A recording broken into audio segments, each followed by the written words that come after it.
बिस्मिल्लाहिर्रहमानिर्रहीम। I'm your physics teacher. Unit number 3 आपका आज हमने स्टार्ट करना है। Starting of the unit number 3 title page और आपका जो है डायनामिक्स क्या होती है? फिजिक्स की वो ब्रांच होती है जिसमें हम the branch of the mechanics that deals with the study of motion of an object and cause and effect of the motion, यानी किसी भी कॉज और अफेक्ट जो है उस पर जो है डिस्कस करेंगे किस तरह ये जो है बॉडी हरकत कर रही है। मिसाल के तौर पर ये ट्रेन जो है वो किस तरह हरकत करती है, इसको गियर लगते हैं, गियर के बाद उनको रेस दी जाती है। इसी तरह जो है ये इसकी कॉज एंड अफेक्ट जो है वो इसमें डिस्कस करेंगी। अब इसमें एक कल लास्ट लेक्चर में हमने पढ़ा था मैकेनिक्स में जो है वो इसमें डिफरेंस क्या होता है डायनामिक्स और मैकेनिक्स में। डायनामिक्स में हम जो है कॉज और अफेक्ट के मतलब करते हैं, जबकि मैकेनिक्स में क्या करते हैं हम सिर्फ और सिर्फ जो है काइनेमेटिक्स में सिर्फ और सिर्फ जो है वो पढ़ते हैं कि मोशन हरकत जो है वो किस तरह होती है, लेकिन उसके कॉज एंड इफेक्ट का मतलब नहीं पढ़ा जाता। अब उसके बाद फर्स्ट टॉपिक आपका है, इसकी डेफिनेशन क्या होगी डायनामिक्स की? The branch of the mechanics that deals with the study of motion of an object and cause of motion, it is called dynamics. इसके बाद आपके पास आ गया टॉपिक आपका 3.1। इसमें अपने फोर्स का मतलब पढ़ना है, इनर्शिया का मतलब पढ़ना है, इसके बाद आपने पढ़ना है एंड मोमेंटम के मतलब पढ़ना है जी। Force, inertia and momentum. सबसे पहले अपने फोर्स होती क्या है? आपने देखा होगा कि बॉलर जो है वो बॉलिंग करता है, वो फोर्स लगाता है। इस तरह बैट्समैन जो है वो हिट लगाकर उसकी डायरेक्शन चेंज करते हैं। इसकी डेफिनेशन होगी द फोर्स मूव और अटेंड टू मूव, यानी किसी जिस्म को हरकत करती है या हरकत करने की कोशिश करती है। मिसाल के तौर पर कोई आदमी जो है एक बस को जो है वो धक्का लगाता है, लेकिन वो बस जो है मूव नहीं करती। इसी तरह उसको पुश करता है, लेकिन बस जो है मूव नहीं करती, लेकिन वो मूव करने की कोशिश करता है। इसी तरह कोई जिस्म जो है स्टॉप और टेंड टू स्टॉप। मिसाल के तौर पर एक गोलकीपर जो है वो गोलकीपर जो है हिट की हुई गोल को जो है स्टॉप कर लेता है, या एक बड़ी ट्रक को जो है कोई आदमी जो है वो स्टॉप करने की कोशिश करता है, लेकिन वो उसको स्टॉप नहीं करता। Stop or stand to stop the motion of a body. The force can also change the direction of a motion of a body. अब इसकी मिसाल ये देता हूँ कि एक बैट्समैन बॉल करता है, एक बॉलर जो है वो बॉलिंग करता है, और बैट्समैन जो है अपनी हिट लगाकर उसकी जो है अपनी फोर्स लगाकर उसकी डायरेक्शन भी चेंज कर देता है। अगर वो डायरेक्शन ना चेंज कर सके तो वो आउट हो सकता है। अब इसकी एग्जाम्पल कौन सी हैं? Balls is turn to in direction, यानी आपकी चेंज कर देता है बैट्समैन जो है वो, एक बैट्समैन जो है वो बैट से जो है। इसी तरह गोलकीपर जो है वो गोल को जो है वो इसको जो है वो स्टॉप कर देता है। इनर्शिया क्या होती है? प्रॉपर्टी होती है किसी जिस्म की। अगर कोई मूव कर रहा होता है तो अपनी खासियत को मूव करने की कोशिश रखता है, और अगर कोई जो है जिस्म जो है वो स्टॉप है तो उसको खासियत को बरकरार रखने की कोशिश करता है। इसे कहते हैं inertia. Inertia of a body is the property, यानी खसूसियत होती है due to which it release any change in the state of rest और द मोशन, यानी उसको रिलीज नहीं करता किसको? अपनी चेंज को। अब इसके बाद इनर्शिया की डेफिनेशन क्या होगी?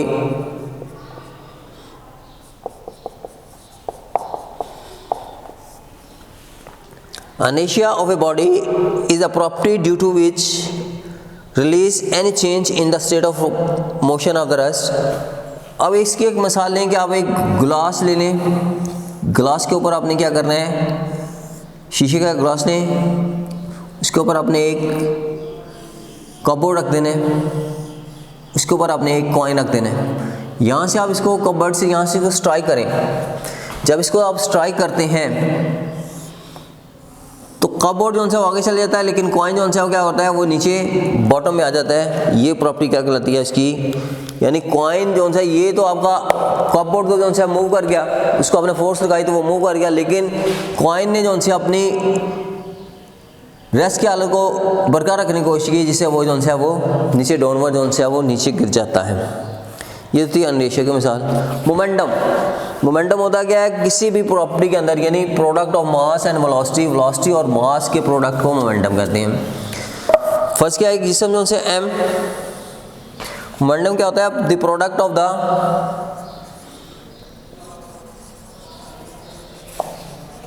मोमेंटम होता क्या है, the product of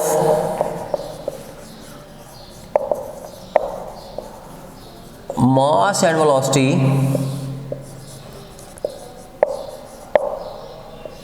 is called momentum.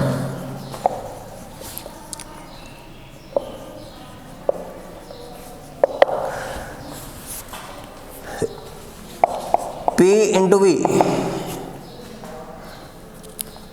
P into V इसका से यूनिट होता है किलोग्राम मीटर पर सेकेंड, किलोग्राम मीटर पर सेकेंड इसका यूनिट होता है। उसके बाद इंपॉर्टेंट टॉपिक आपके हैं Newton's law of motion, Newton's law of motion. Newton's law of motion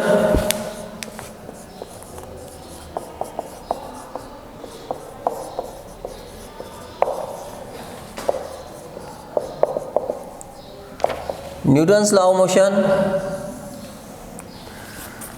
Newton ने जो से 3 लॉ दिए थे, Newton's first law of motion, Newton second law of motion,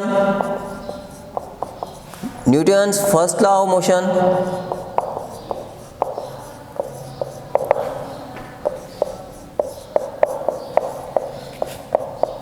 first law of motion. इसमें क्या है कि a body continuous state of rest or the motion in straight line provided net force, no net force act on it। अगर कोई जिस्म जो है वो हरकत कर रहा है तो वो हरकत कर रहा होगा, स्ट्रेट लाइन में हरकत कर रहा होगा, और अगर कोई जिस्म जो है वो रेस्ट की हालत में है यानी सुकून की हालत में है तो वो सुकून की हालत में रहेगा अगर इस पर कोई नेट फोर्स अमल ना कर रही हो। अब आप इसकी जो सी मिसाल आपकी जो हम दे रहा हूँ कि अगर देखें फ़र्ज़ किया कि एक बुक जो सी है वो टेबल पर जो से पड़ी हुई है, उस वक़्त तक टेबल पर पड़ी रहती है जब तक कोई उसे जो से वो मूव करना दे, उसे उठाकर एक जगह से दूसरी जगह ना ले जाए। ये तो फर्स्ट प्रॉपर्टी यानी आपकी जो सी अगर कोई जिस्म जो है इन द स्टेट ऑफ रेस्ट, अगर रेस्ट की हालत में है तो वो कंटिन्यू रेस्ट में होगा अगर उस पर कोई नेट फोर्स इस्तेमाल ना की जाए। दूसरा पॉइंट इसका है if a body continuous motion in straight line, अगर कोई जिस्म जो है स्ट्रेट लाइन में हरकत कर रहा है तो वो कंटिन्यूस इसकी जो सी हरकत होगी, और अगर इस पर कोई नेट फोर्स अमल ना कर रही हो। इसकी मिसाल इस तरह लें, अगर आप एक बॉल जो है वो किक किए जाती है तो कुछ देर बाद जो है वो जाकर रुक देती है, लेकिन अब जब आपने इस बॉल को जो है हिट किया तो मूव तो कर गई, लेकिन कुछ देर के बाद वो जानसी है वो जाकर जो है रुक जाती है। इसके लिहाज से ये कहा गया कि उसके अगेंस्ट जो है फोर्स से अगेंस्ट एक जो है फोर्स अमल करती है, उसे फ्रैक्शन फोर्स कहते हैं।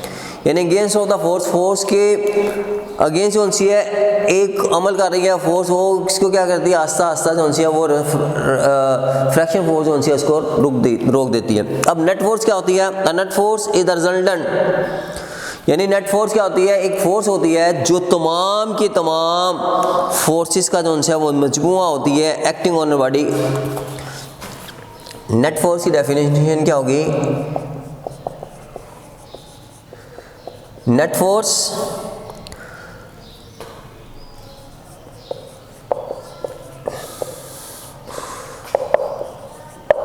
is the resultant of all the forces acting on a body. एक बॉडी पर जो तमाम की तमाम फोर्सेस जो उनसे अमल कर रही होती हैं उसका रिजल्ट जो है वो क्या कहलाता है? आपका नेट फोर्स कहलाता है। अब नेट फोर्स के बाद आपका आ गया second law of motion. Second law of motion में क्या है, Newton second law of motion.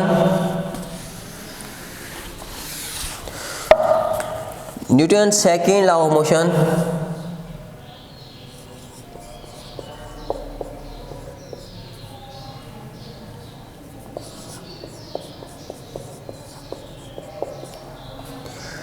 जी, Newton second law of motion, when a net force act on a body, किसी भी जिस्म पर एक नेट फोर्स अमल करती है तो वो फोर्स कौन सी है, वो अपनी मुखालिफ सिमत में। Net force act on a body, it produce acceleration in the body in the direction of the next force. First क्या, यहाँ पर आपने एक फोर्स इस्तेमाल की यहाँ से इस साइड पर, राइट साइड पर, तो इसने क्या किया, एक्सेलरेशन पैदा किया। वो कौन सा एक्सेलरेशन था, वो फोर्स के जो से है वो डायरेक्टली प्रोपोर्शनल होता है, यानी जितनी फोर्स लगाई गई उसके जो से है, अगर फोर्स ज़्यादा लगाई जाएगी तो एक्सेलरेशन ज़्यादा होगा, अगर किसी जिस्म पर फोर्स कम लगाएंगी तो उसका एक्सेलरेशन कम भी होगा। यानी ए जो है वो डायरेक्टली प्रोपोर्शनल है। फर्स्ट ए जो है डायरेक्टली प्रोपोर्शनल एफ के, और उसके मासेस के जो से इनवर्सली प्रोपोर्शनल होता है।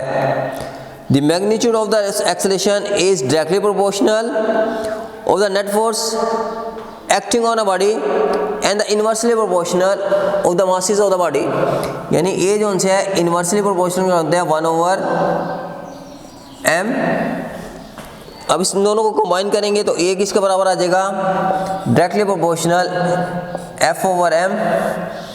तो f किसके बराबर आएगा, डायरेक्टली प्रोपोर्शनल ए, और f जो उनसे कांस्टेंट लगाएंगे कि ma, तो ये क्या बन जाएगा, f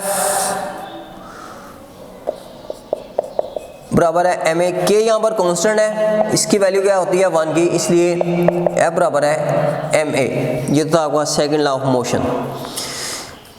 अब इसमें न्यूटन, यानी आप एक फोर्स कौन सी है, वो क्या, उसकी इकाई क्या होती है, न्यूटन।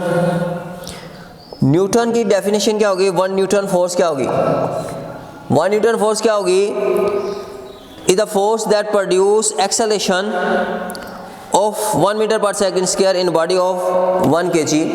यानी 1 kg बॉडी पर वो 1 मीटर जो फोर्स कौन सी है, 1 मीटर पर सेकंड का एक्सेलरेशन पैदा कर दे तो वो फोर्स क्या कहलाएगी, 1 न्यूटन मीटर कहलाएगी। अब इसमें मास और वेट में difference between mass and weight, mass क्या होता है और वेट क्या होता है।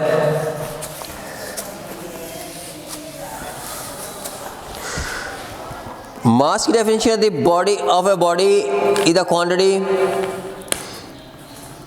Of a matter possess by the body. यानी किसी भी मैटर के बॉडी के अंदर जितना मैटर पोजेस होगा वो क्या कहलाएगी, उसका वो मास कहलाएगा। It is the scalar quantity, ये स्केलर क्वांटिटी होती है, and does not change with the change of position. यानी ये पोजीशन चेंज करने से इसकी जो से वैल्यू चेंज नहीं होती। Otherwise, the weight of the body is the force of a gravitational act on vertically on the earth। यानी वो फोर्स कौन सी, किसी जिस्म पर जो फोर्स इस्तेमाल कर रही होती है नीचे वर्टिकली, वो उसका क्या कहलाएगा, आपका वेट कहलाएगा। क्या कहलाएगा, वेट कहलाएगा। On the earth weight of a body equal to the force which act, यानी कौन सी, अर्थ जो सी ग्रेविटेशनल करा रही होती है, it is vertical dependent upon the value of G. इसका इन्सार जो है वो जी की वैल्यू पर होता है। एक्सेलरेशन जो है आपका वेट जो है वो चेंज होता रहता है हर मीडियम में। मिसाल के तौर पर अगर आप लोगों ने कभी स्विमिंग की हो तो पानी के अंदर जो है वो वेट जो है वो हल्का हो जाता है, क्योंकि उसमें जो है ग्रेविटेशनल फोर्स जो है वो कम हो जाती है पानी के अंदर। इसी तरह मून पर जो है वो 1/4 हो जाता है weight. Weight of the body is mass is related by equation W बराबर है mg, जबकि F बराबर है ma। तो m किसके बराबर हो गया, m बराबर है F/a। ये आपकी ये वेट का फार्मूला क्या है, W बराबर है mg, और मास का फार्मूला होता है F/a। Newton's third law of motion, Newton's third law of motion, every action have a reaction but opposite direction. यानी थर्ड लॉ में क्या है कि हर बॉडी जो सी है वो एक एक्शन होता है और एक रिएक्शन होता है उसका, लेकिन वो क्या होता है, लेकिन वो अपोजिट में होता है। Newton third law of motion,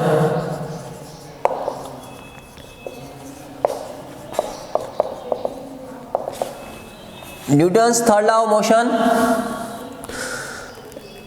to every action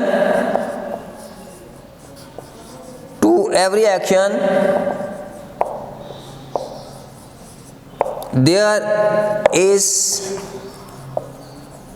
always an equal but opposite direction।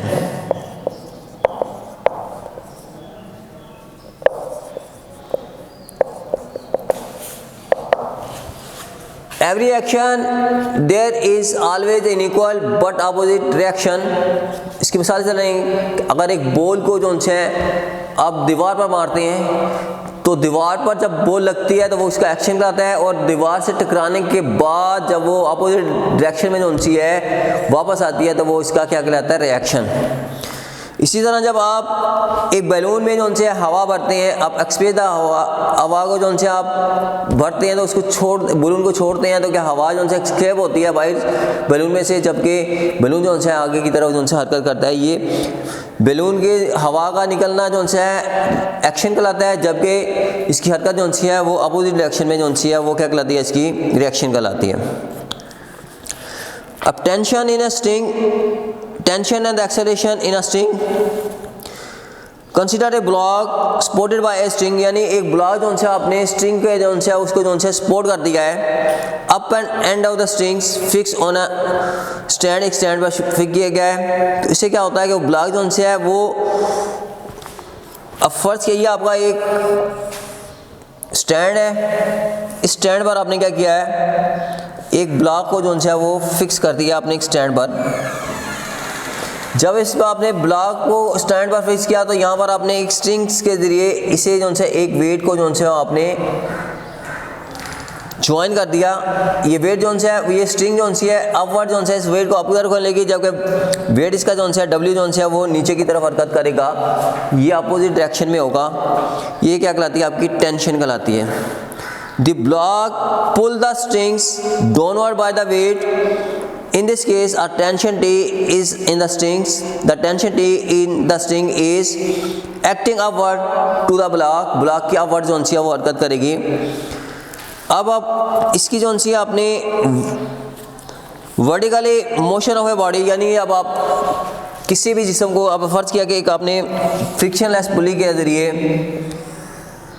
एक पुली लगानी है। यहाँ पर इस पुली पर आपने जो है वेट W1, यहाँ पर आपने वेट लगाना है और इसको इसके एक रोप के ज़रिए जो है इसको नीचे करना है। तो दूसरा ब्लॉक आपका ब्लॉक B जो A जो है आपने यहाँ पर एक लगा देना है, उसका वेट W2 को लाएगा और इसका वेट W1 जो है M1G और यहाँ पर M2G। अब इसका ये अपवर्ड जो है ये आपका इसको डाउनवर्ड जो है स्ट्रिंग करेगी, तो ये आपका क्या कहलाएगा, consider two bodies A and B। A और B बॉडी जो है आपने एक बॉडी A लिया और एक बॉडी आपने B लिया।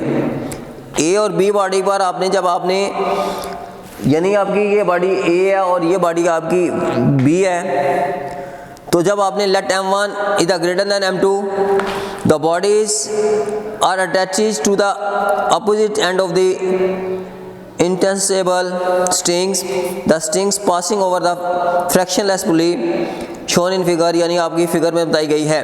The body A being B heavier, यानी ये हैवी है जिसकी वजह से जो है ये वेट जो है ऊपर चल जाएगा और ये वेट नीचे आ जाएगा। एक इनके दरमियान जो है एक नेट फोर्स अकल करेगी, जिससे क्या होगा कि ये दोनों जो है एक इक्विलिब्रियम में हालत में, यानी ये फोर्स जो है इसको नीचे की तरफ लगा रही है और ये फोर्स जो है इसको ये नीचे की तरफ लगा रही है, इसको नीचे की तरफ आती है। एक वक्त आएगा जब दोनों इक्विलिब्रियम की हालत में आ जाएंगे तो जिस्म जो है आपका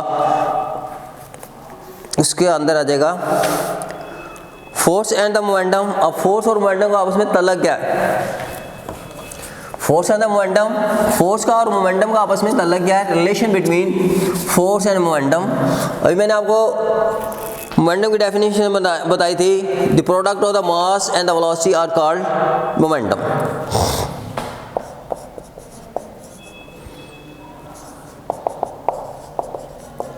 force and the momentum,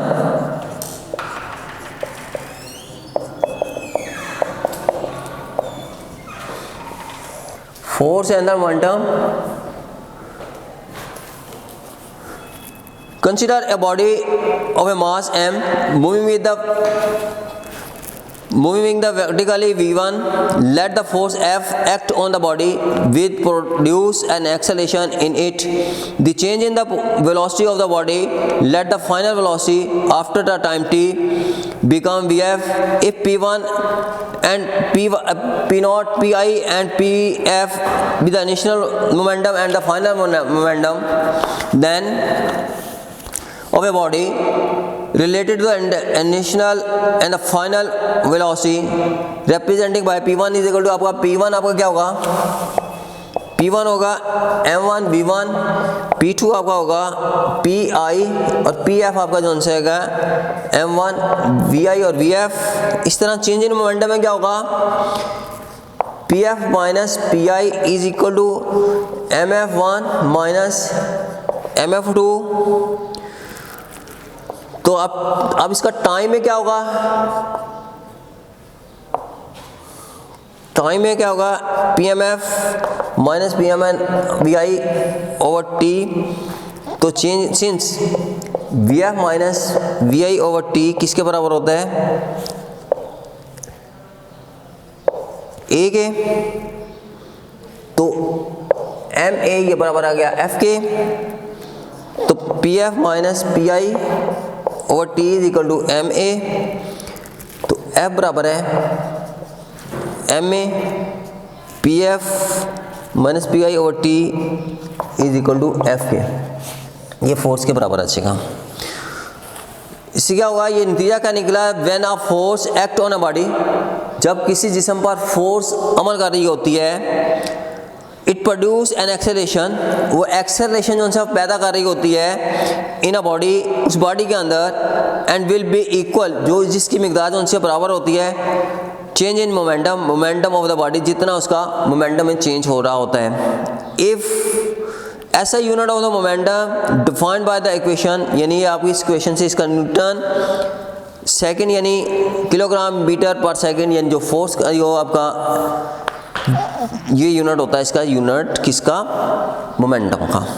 law of conservation of momentum, law of conservation momentum में क्या होता है कि अगर किसी जिस्म में दो जिस्म जो उनसे ए एंड बी कोई भी दो, यदि momentum of the an isolated system of a two or more than two interacting bodies remain constant, यानी आप किसी भी फर्ज किया, ये आपका मोमेंट F1 जो उनसे, ये आपका एक बॉडी जो उनसी है, एक आपकी जो उनसी है बॉडी ये है, इसको M1 का नाम दिया है, दूसरी इसके V1 जो उनसी इसकी जो उनसी वेलोसिटी है, जब ये M2 ये कौन सा इसका V2 है, जब ये दोनों कॉइल करती हैं,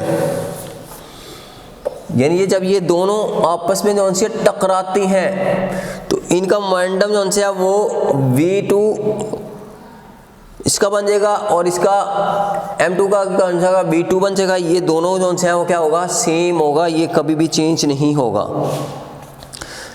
अब इसमें आइसोलेटेड सिस्टम क्या होता है? A system in a group of A bodies, यानी एक ग्रुप ऑफ बॉडीज का सिस्टम होता है of a body, certain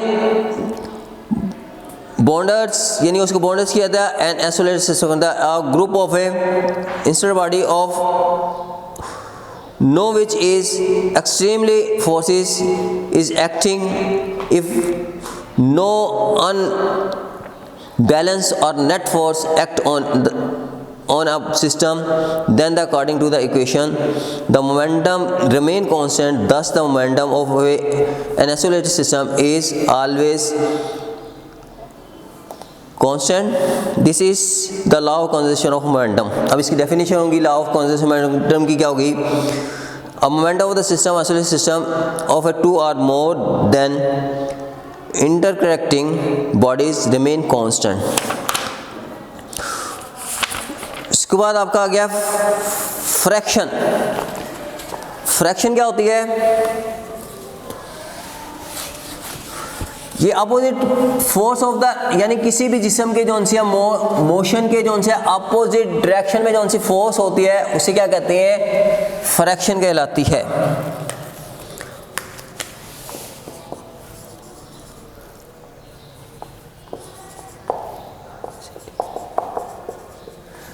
fraction क्या होती है? The force that opposite the motion of a moving object is called fraction.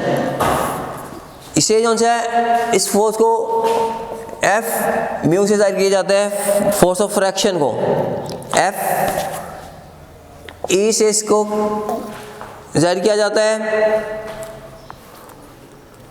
Fraction की definition क्या होगी? The force that opposite the motion of a body is called fraction. Today आपका जो है next जो है इसका अगला टॉपिक जो है इंशाल्लाह, ये अभी आपका हाफ चैप्टर हुआ है और नेक्स्ट टॉपिक जो है वो आपका इस लेक्चर के बाद आपको मैं जो है नेक्स्ट जो है लेक्चर में आपको इंशाल्लाह डिस्कस किया जाएगा। Thank you very much for then.